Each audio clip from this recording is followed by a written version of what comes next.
Anteriormente nos habíamos quedado en que iban a descargar los datos de las estaciones climatológicas. Esto creo que ya lo habían hecho con algunos. Para ello pues también había que hacer las gráficas del comportamiento anual. Yo por ejemplo aquí ya tengo las tablas, ¿sí? Por ejemplo para unos años, 2014-2019, de acuerdo a la estación.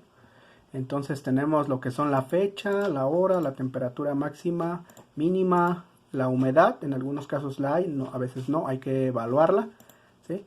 La velocidad del viento y la precipitación. En este caso pues son datos que se obtuvieron de la situación climatológica del Centro Interamericano de Recursos del Agua, ahora Instituto. Entonces por ello se tienen esos datos.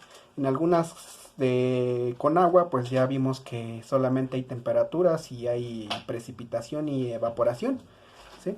Pero nos van a servir porque es lo que tenemos. Entonces hay que ajustarnos a esos datos, aunque hay fórmulas, como les he comentado, muy sofisticadas para evaluar esos procedimientos. Al final se requiere de muchos datos y terminamos utilizando tablas que de igual forma nos lleva a incurrir en algunas subjetividades. Por ello pues entre sí y no vamos a ocupar lo que tenemos. ¿Por qué es necesario hacer esto? Vamos a ver por qué, ¿sí? Ahorita ya tenemos lo que es la precipitación, ¿sí? La precipitación, ya más aquí en toda la tabla pues ya se hicieron algunos ajustes para poder evaluarla.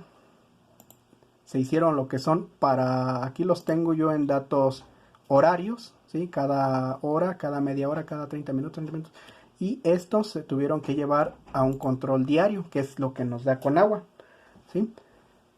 De acuerdo a esos datos y a las especificaciones que les he comentado, es necesario que tengan que hacer el análisis, porque encontré algunos trabajos en el cual nada más descargaron las tablas que ya vienen ahí, pero se van a dar cuenta que si no las corrigen ahorita con el tiempo, van a tener que capturar esos datos ustedes a mano. Entonces es mejor hacerlo si quieren aprender bien. Entonces aquí ya están los datos diarios, como les comentaba, ¿sí? Son los ajustes. Se hace la suma, en este caso es diario, ustedes ya los tienen. Yo tuve que hacer la suma porque es de otra estación, una estación académica, ¿sí? Aquí ya tenemos estaciones de apoyo. Yo tengo una estación de apoyo, ustedes con una, les comenté, con una estación bastaba. Yo una estación de apoyo para corroborar todos esos datos, ustedes solamente con una. Que por ejemplo aquí los datos de precipitación desde el 1 de enero de 2014, por ejemplo, y solo esto es para el 2014. La precipitación comparada con la evaporación, que estos son los datos que sí arroja con agua, ¿sí? Entonces este es de la estación Santa Elena, y los que les comentaba anteriormente pues son las de la UAM. Yo los usé para verificar la evaporación, aunque no la da con agua. En mi caso yo tuve que comparar, revisar esos datos, ¿sí? Aquí están los datos climatológicos, yo estuve revisando y aquí están los datos nuevamente de la estación, ¿sí? Promedio de temperaturas, la humedad, la velocidad de viento y precipitación, ¿sí? Ustedes con los que tengan les voy a ir comentando qué es lo que vamos a ir realizando. Entonces aquí yo los tengo desde el 1 de enero del 2014, ¿sí? Vamos a ver, 13 de mayo del 2014, 11 de noviembre del 2014 y llegamos hasta el 31 de diciembre del 2014, todo un año. ¿Por qué? Porque vamos a hacer un balance, yo lo que les comentaba, que tenían que hacerlo por año. Entonces aquí está la captura de esos datos de climatológicos. Ahorita nada más con estos, ¿sí? Con esos datos, son los que ustedes ya tienen. Aquí ustedes ya tienen estas tablitas por año, o ya las están realizando. Aquí yo le cambié de color el 14 de mayo. ¿Por qué? Porque a partir de esas fechas se empieza a analizar cultivos, sobre todo los que son de época de temporal, ¿sí? Y para eso pues hay tablitas que nos vamos a ayudar, que les voy a comentar, incluso los pueden revisar en el libro que les proporcioné.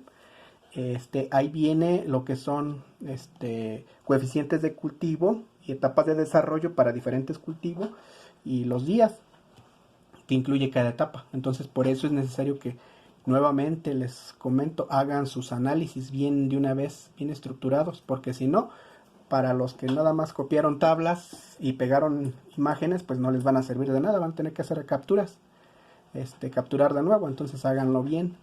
Aquí por ejemplo, la primera etapa para el cultivo se sembró el 14 de mayo del 2014. La tabla del libro me dice que son 20 días para el nacimiento de la plantita, pero en campo resultó que fue de 29, por eso tiene esta coloración que cambia aquí escalonado. El libro decía 20 días, realmente fueron 29 para ver esas condiciones, se ha comprobado, entonces eso cambia. Después nos dice que la siguiente etapa, el otro color, es otra etapa de crecimiento, que lo vamos a ver más adelante de las plantas, pero es para que ustedes vayan a tener una idea de por qué es necesario tener de una vez en orden su registro. Otra etapa de cultivo desde otro color empezó el 12 de junio del 2014, ¿sí? Y terminó el 30 de julio del 2014. El libro decía que era en el día 70, realmente fue en el día 78, o sea, se va comparando lo teórico con lo práctico. El 31 de julio de 2014 empezó la otra etapa del crecimiento de la plantita y concluyó el 25 de octubre de 2014. El libro nos dijo 130 días, pero realmente en campo fueron 135.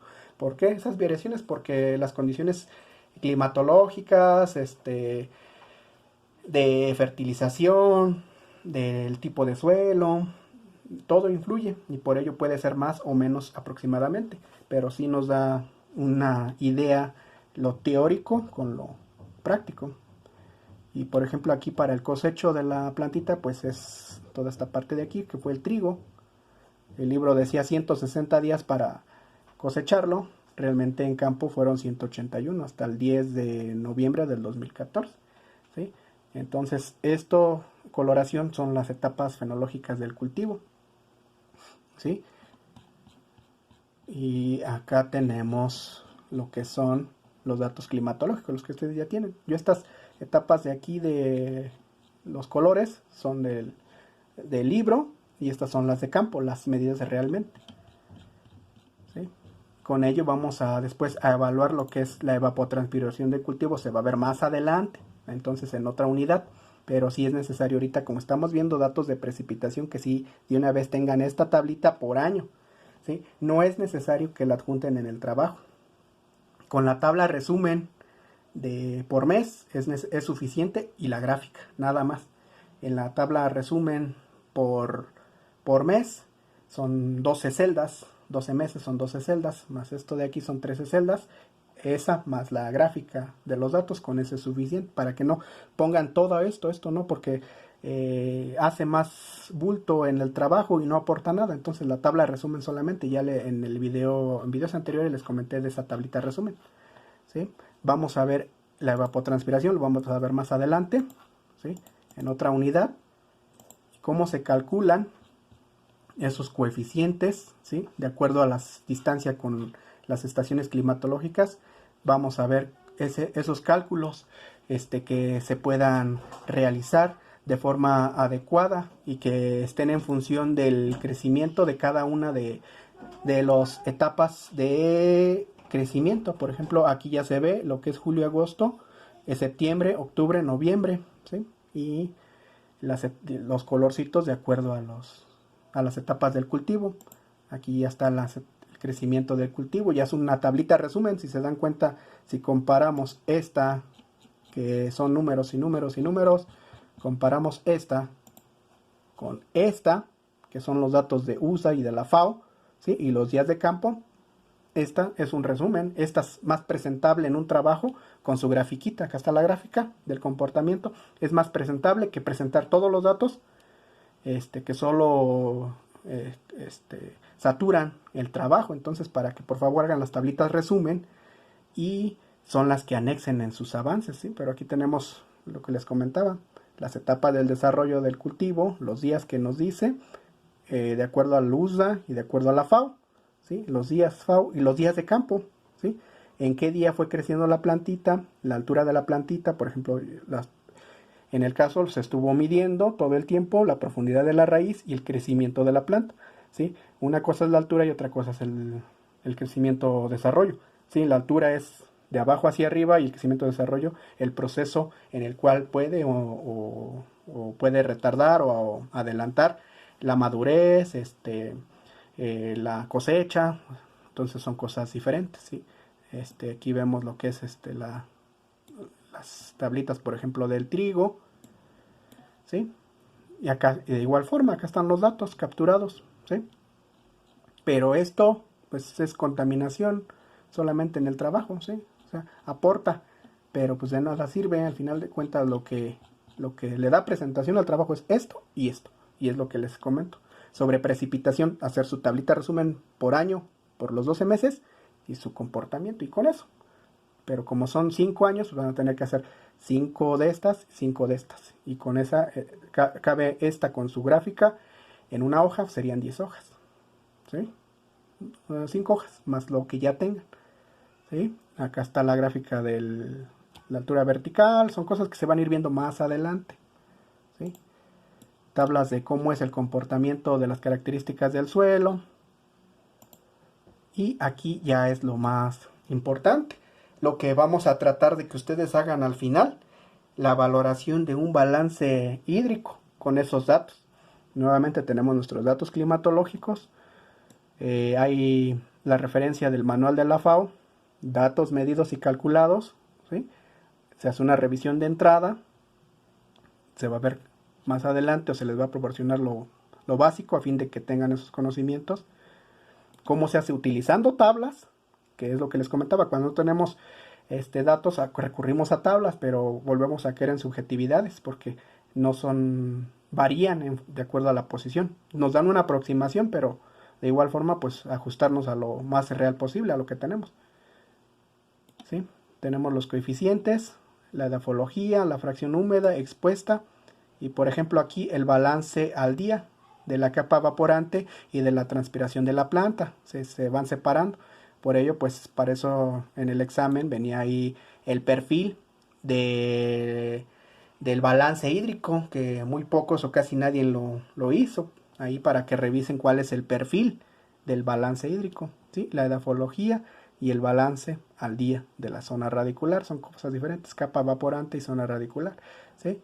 Y se hace el cálculo y al final, en este caso pues son casos de comprobación académica, pero ustedes lo vamos a tratar de hacer lo más sencillo a fin de que ustedes tengan los argumentos para saber qué se hace y cómo se hace.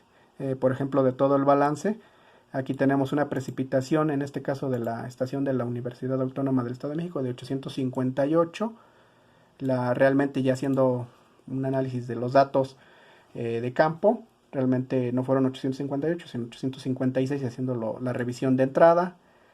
Tenemos la percolación una vez determinada la capa evaporante, y la percolación que realmente, por ejemplo, alimenta avanza hacia capas más profundas de 253, es lo que van a tratar de ustedes de encontrar, cuánta agua en su estación infiltra en esas pequeñas microcuencas, ¿sí?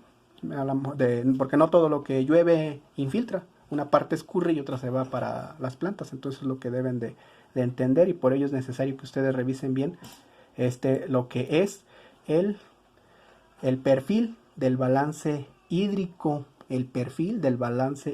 de favor, y no lo dejen al abandono, porque si no, no van a entender lo que se está realizando, ¿sí? Aquí tenemos un balance hídrico muy sencillito. Este es un balance prácticamente de una hoja, ¿sí? Con los datos de entrada, los parámetros de entrada, la evapotranspiración, el balance al día, ¿sí? Y eso es muy sencillito, pero si entre más exacto, más preciso lo requiramos, pues más datos vamos a necesitar, y por ello, pero hay que partir de entender bien lo que es el perfil del balance hídrico, ¿sí? Perfil del balance hídrico. Entonces, pues hay que revisar esos datos de favor.